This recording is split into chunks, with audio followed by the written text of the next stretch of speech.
Assalamualaikum warahmatullahi wabarakatuh. Salam sejahtera, salam kebajikan, salam nama budaya. Perkenalkan, saya Kade Indah Kusuma Dewi. Saya adalah dosen dari Prodi Akuntansi Fakultas Ekonomi dan Bisnis Universitas Mahasiswa Denpasar.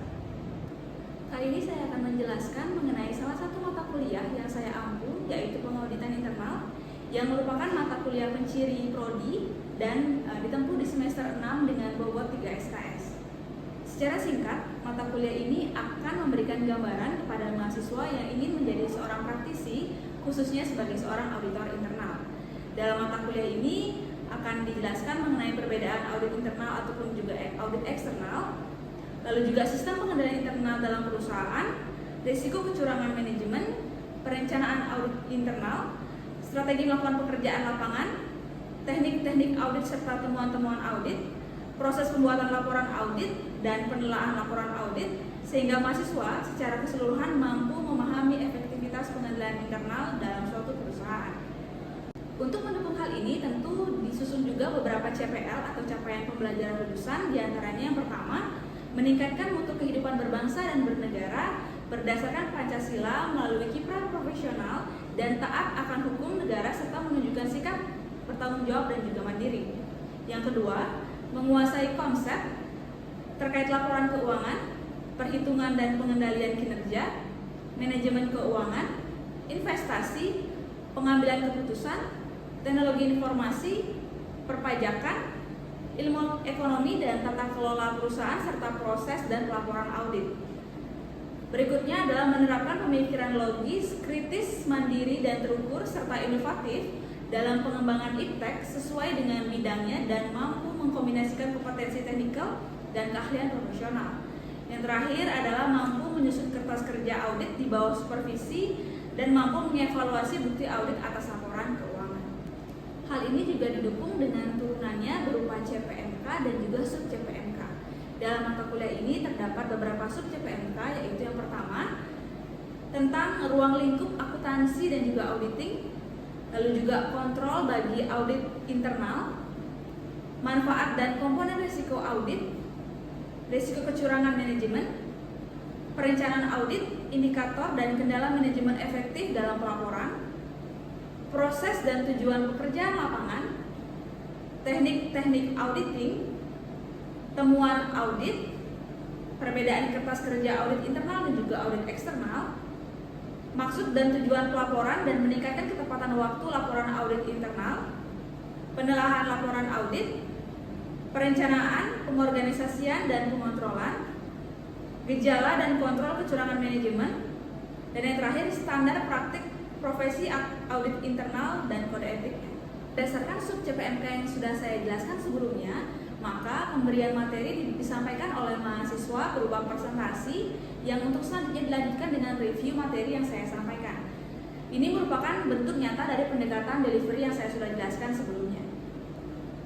Interaction saya lakukan dengan memberikan pertanyaan singkat kepada mahasiswa atau juga kasus yang akan didiskusikan di kelas, sehingga ini mampu merangsang jiwa kritis mahasiswa tentang topik atau materi yang disampaikan. Berikutnya adalah assessment untuk mengukur capaian kemampuan dari mahasiswa. Di sini terdapat beberapa bobot penilaian yang saya gunakan, mulai dari yang pertama kehadiran sebesar 10%, lalu juga keaktifan sebesar 15%, tugas ataupun kuis sebesar 25%, dan yang terakhir adalah UTS dan juga UAS masing-masing sebesar 25%. Sehingga diperoleh total nilai sebesar 100% yang akan menjadi nilai akhir mahasiswa dan menentukan kelulusan dari mahasiswa tersebut. Terdapat pula buku yang saya jadikan acuan ketika mengajar, yaitu yang pertama adalah buku dari Lawrence B. Sawyer, yaitu buku 1, 2, dan 3. Terdapat juga modul pengauditan internal. Ada juga bahan ajar pendukung, yaitu berupa standar akuntansi keuangan, lalu juga ada kode etik auditor internal, dan yang terakhir adalah standar praktik profesional audit internal. Oke, selamat malam, adik-adik. Malam. Apa kabar? Baik. Baik, itu benar baik. Astumkarem. Iya, jadi hari ini di mata kuliah ini aku akan menjelaskan, pertama aku akan menjelaskan LPS dari mata kuliah ini. Jadi ya ada ada 16 pertemuan nanti yang akan kita lakukan selama perkuliahan, itu termasuk UTS dan UAS juga. Nanti jadwalnya menyusul. Dan untuk yang pertama kali itu adalah pembahasan mengenai ruang lingkup akuntansi dan auditing gitu ya. Kita refresh dulu ingatan adik-adik sebelum membahas tentang audit secara teknis, secara mendalam. Kita review dulu tentang pemahaman adik-adik.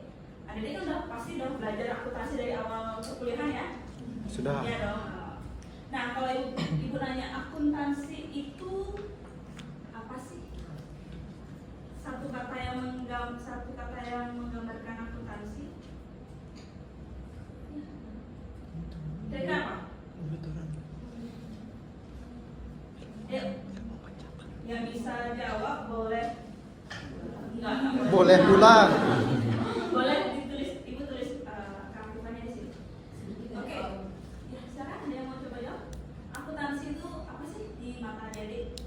Nggak harus teoritis sih. Kalau dengan kata akuntansi, apa yang ada di benak adik-adik?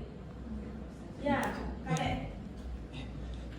Akuntansi itu merupakan ilmu atau sebuah proses mencatat, mengklasifikasikan seluruh finansial keuangan perusahaan. Oke, ada kata kunci proses Mencatat, mengklasifikasi. dan mengklasifikasikan, betul. Ada istilah mencatat dan mengklasifikasikan. Ada lagi yang mau menambahkan? Mungkin menambahin proses apa lagi yang ada di dalam akuntansi? Boleh angkat tangan? Ya, aku gimana dulu? Jadi akuntansi itu adalah proses mencatat transaksi keuangan, mengolah transaksi keuangan, dan memberikan informasi pada pihak-pihak yang membutuhkan. Oke, jadi orientasinya setelah proses akuntansi dilakukan, ada laporan yang dihasilkan dan laporan itu digunakan untuk pengambilan keputusan bisnis, gitu ya. Oke, betul. Terus kalau kita ngomong auditing, istilah auditing, apa yang tergambar di auditing? Audit, perusahaanku lagi di audit nih. Itu diapain ya? Diapain ya? Ya, silakan deh. Ya, namanya nih absen. Purnama, absen 25. Ya, oke. Buat ibu, hafal nama kalian ya? Ya, Purnama gimana? Jadi proses auditing itu adalah proses pemeriksaan yang dilakukan oleh auditor independen terhadap laporan keuangan suatu perusahaan. Oke, benar. Jadi sudah disebutkan kata kuncinya ya, sama Purnama tadi, pemeriksaan. Jadi kita untuk memudahkan adik-adik nggak perlu menghafalkan secara kata per kata yang kayak tadi, cukup ingat saja keywordnya, kata kuncinya. Jadi kalau misalnya kita ngomong akuntansi, tadi kata kuncinya adalah catatan. Cukup itu aja, ya. Terus kalau kita ngomong audit, pemeriksaan. Jadi maksudnya begini, adik-adik nggak perlu menghafal kata per kata, tapi ingatlah konsepnya, pencatatan dan pemeriksaan. Nah, bedanya apa sih akuntansi sama auditing? Bedanya, tadi sempat disinggung kok. Kalau akuntansi kan outputnya apa? Laporan keuangan. Laporan keuangan. Nah, nih, laporan keuangan itu ada ini ya, ada 5 laporan keuangan, ya. Nah, kalau audit ini, yang diaudit apanya? Laporan keuangan. Laporan keuangan, ya. Jadi akuntansi menghasilkan laporan keuangan, audit melakukan pemeriksaan atas kewajaran ya, bukan kebenaran, kewajaran dari suatu laporan keuangan. Nah, itu tanya sekarang, adik-adik seberapa yakin sih laporan keuangan yang dihasilkan oleh perusahaan itu jujur, dihasilkan dengan jujur, ditampilkan nilai-nilai yang asli yang jujur? Seberapa yakin? Kenapa sih istilahnya untuk audit ya, spesifik audit, istilah yang dipakai adalah wajar, bukan Benar. benar. Kenapa? Kenapa? Pernah dengar? Makanya opini audit itu kan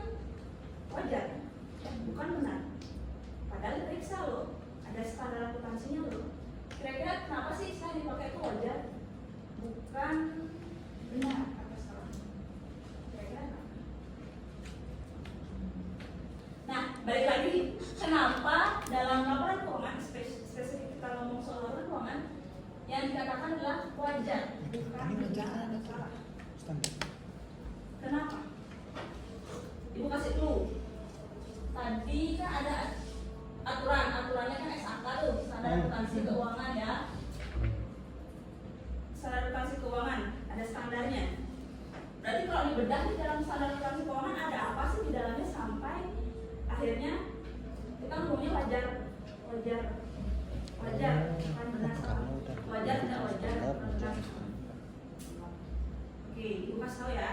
Jadi kenapa dalam laporan keuangan, dalam audit laporan keuangan istilah yang digunakan itu wajar? Karena dalam standar akuntansi keuangan itu banyak asumsi yang bisa dipilih. Standar akuntansi keuangan memberikan pilihan kepada kita usernya untuk memilih. Contohnya apa? Hitung persediaan, berapa ada metode yang ada masih ingat? LIFO, apalagi? FIFO. Apalagi? Average, ya, rata, benar. Jadi kalau ada yang misalnya mau pakai average salah nggak? Nggak salah, orang dibolehin, ada opsi. Wajar. Iya, opsional. Jadi pada akhirnya ketika laporan keuangan itu jadi, angkanya pasti beda, bukan benar salah. Itulah kenapa dia bilang wajar kok ini karena standarnya membolehkan memilih. Contoh lain misalnya ada yang hitung penyusutan, depresiasi. Berapa sih ada metode depresiasi? Yang ada pernah yang ingat apa? Straight line, garis lurus. Selalu iya kan? Selalu menurun. Iya. Apalagi? Ya ada beberapa metode lagi. Jadi memang dalam standar akuntansi keuangan sendiri memperbolehkan ada untuk memilih metode mana yang mau dapatkan. Itulah kenapa dalam laporan keuangan nggak bisa pakai istilah benar salah. Kalau misalnya perusahaan A pakai metode average, perusahaan B pakai metode FIFO, kan nggak masalah karena memang diperbolehkan. Jadi kita menilai kewajarannya. Nah sekarang menilai wajar atau tidaknya dari mana, Dede? Menilai wajar atau tidaknya itu berdasarkan apa? Oke, kita dulu ya proses akuntansi dulu ya. Ya. Pertama itu ada apa nih? Transaksi ya. Ya. Pertama ada transaksi dulu, transaksi lalu dicatat. Tadi kan kata kuncinya akuntansi itu pencatatan ya. Jadi ada transaksi, terus dicatat, debit kredit itu namanya Jurnal. jurnal. Sekarang boleh biar ibu bisa lihat satu kali. Jurnal, habis jurnal di posting ke katakan selain kalian yang sudah adik sekarang sekarang berapa deh? 30 suka. Benar ya, buku besar. Habis dari buku besar mana? Buku besar, benar? Baca.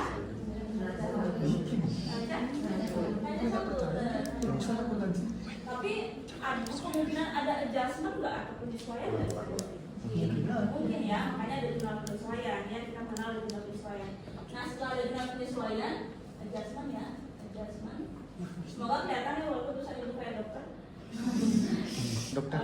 Di sini pasien. Adjustment. Berikutnya setelah ada adjustment, apa itu? Neraca saldo, setelah penyesuaian, gampangnya gitu, karena kan ada adjustment nih. Nggak adjustment itu pasti munculan. Setelah neraca saldo setelah penyesuaian, muncullah laporan keuangan ya, neraca saldo lah ya, ibaratnya yang akan menjadi dicek lagi nih sesuai dengan yang sudah dijelaskan di sini. Laporan keuangan ada 5 ya. Ada yang pertama laporan laba rugi. Ini ibu sekalian update ya. Jadi berdasarkan standar akuntansi keuangan yang baru, ini perubahan nama saja, tidak ada perubahan secara substansi, tidak ada. Jadi laporan laba rugi itu sekarang namanya laporan laba rugi dan penghasilan komprehensif lainnya. Apa sih itu penghasilan komprehensif lainnya? Apa tuh? Namanya kok serem banget. Kira-kira transaksi itu tentang apa? Contoh transaksi yang dikatakan penghasilan komprehensif lain itu apa? Kalau baru kan adik tahu ya gitu aja. Contohnya apa? Misalnya adik-adik beli, anggaplah adik punya perusahaan beli tanah tahun 90 misalnya. Harganya anggaplah waktu itu harganya 10 juta. Di tahun ini harganya berapa? Nggak mungkin 10 juta kan ya, pasti ya kan naik karena tanah pasti harganya naik. Ada namanya istilah revaluasi aset. Jadi nilai aset itu akan bertambah karena memang ada perubahan secara perhitungan perhitungan harga pasarnya. Jadi yang harga tanah 10 juta dulu mungkin sekarang harganya jadi berapa? 1 M misalnya. Nah, dulu ada dia mencatatkan di tanah punya aset tanah senilai 10 juta. Tapi di tahun 2024 ada dia pasti setelah menghitung adanya revaluasi aset itu ada dia pasti akan mencatatkannya sebagai dengan nilai sesuai dengan nilai harga pasarnya, yaitu mencatatnya 1 miliar. Ya, jadi itu ada revaluasi aset. Kan ada gap tuh antara asetnya itu, antara harga awal dengan harga yang sekarang. Sehingga itulah yang menyebabkan itulah yang disebut sebagai penghasilan operasionalnya. Jadi penghasilan di luar operasional itu tambahan. Berikutnya laporan perubahan modal likuiditas, ini sama ya penamaannya nggak perubahan. Berikutnya laporan posisi keuangan, itu laporan neraca ya. Ini nggak ada perubahan juga, arus kas benar dan CARK terus laporan keuangan. Nah, bedanya kalau kita ngomongin audit adik-adik, kita kerjanya mundur, ya kan? Ya. Jadi dari laporan keuangan ini kan outputnya akuntansi ya. Tapi kalau audit kebalikannya, dari laporan keuangan kita trace ke sini, transaksinya kita trace ke sini, kita trace ke sini, trace ke sini, ke sini, ke sini sampai yang paling poin dari audit sendiri adalah Bukti transaksi. benar seperti itu. Ya benar ya. Jadi kata kuncinya apa sih? Kita bilang pemeriksaan ya. Yang diperiksa apa? Ya bukti transaksi ya. Audit itu kita ngomong bukti transaksi. Ya, bukti transaksi. Jadi bukti transaksi lah yang diubah-ubah sama auditor nih, memastikan benar nggak nilainya sudah sesuai aturan belum, sudah lengkap belum tanda tangannya, sudah sesuai dengan apa yang dibeli, dokumen-dokumen yang mendukung itu sudah lengkap belum. Nah itulah tugasnya kita sebagai auditor untuk memeriksa itu sampai akhirnya kita bisa menemukan ada kesalahan nggak dalam laporan keuangan. Kalau ada kesalahan, kita akan mengajukan yang namanya auditor akan mengajukan yang namanya jurnal koreksi ya deh. Jurnal koreksi yang akan mengubah nilai laporan keuangan ini. Jadi telah ada istilahnya laporan keuangan unaudited ya, dan laporan keuangan audited. Yang unaudited ya buatan perusahaan. Tapi kalau setelah proses audit dan adanya jurnal koreksi yang akhirnya mengubah nilai laporan keuangan, maka muncullah laporan keuangan audited, dan inilah yang menjadi patokan pengambilan keputusan dari pihak yang berkepentingan. Siapa aja kita yang berkepentingan sama laporan audit ada nih? Coba ke sana. Coba banyak banget loh ceritanya ya. Siapa yang mau? Siapa aja? Siapa nih? Siapa? Investor. Aku tuh ya. Oh. Sebenarnya bukan kali ini. Investor benar. Investor perlu laporan keuangan untuk apa? Laporan keuangan audited. Ya untuk memastikan masih mau investasi sini nggak ya kan gitu ya. Kalau emang udah nggak mau ngapain? Berikutnya siapa lagi? Ada yang angkat tangan? Ada ya? Yang coba Kreditur. Ada siapa lagi? Kreditur. Ryan. This is Ryan ya. Ya. Oke. Yes, please Ryan. Can you speak in English? Do you wanna answer in English or in English? Mandarin baru bisa dia, Bu. Dia bahasa Mandarin bisa. Mandarin baru bisa dia. Ya. Lanjau. Lanjau lah. Sia. Siapa yang menggunakan laporan keuangan audited? Ya, kreditur. Kreditur. Ya siapa contohnya? Spesifiknya? Bank. Bang, benar. Adik-adik, benar adik ya. Jadi kalau misalnya kita punya pinjaman, oke, dan kalau kita bicara soal audit, maka ada outputnya ada dia, yaitu Opini. Ya, opini audit. Opini itu ada 4 ada dia. ada wajar tanpa pengecualian (WTP) atau bahasa kerennya unqualified opinion. Jadi itu artinya perusahaan dianggap sudah menyajikan laporan keuangan dengan wajar, nggak ada salah saji yang material. Ya, salah saji material ya. Salah saji itu boleh, tapi yang tidak yang material. Material itu yang jumlahnya gede, ya, angkanya besar. Kalau cuma Rp1, Rp1.000 itu kita bisa abaikan, kita bisa anggap itu tetap wajar tanpa pengecualian. Terus juga ada wajar dengan pengecualian (WDP) (Qualified Opinion). Dengan pengecualian berarti ada sesuatu di dalam perusahaan yang perlu diperhatikan. Misalnya gini, perusahaan belum menjalankan standar akuntansi keuangan nomor 24 tentang imbalan kerja gitu misalnya. Itu suatu pengecualian. Perusahaannya bagus, cuma ada nih yang perlu diperbaiki. Misalnya seperti itu.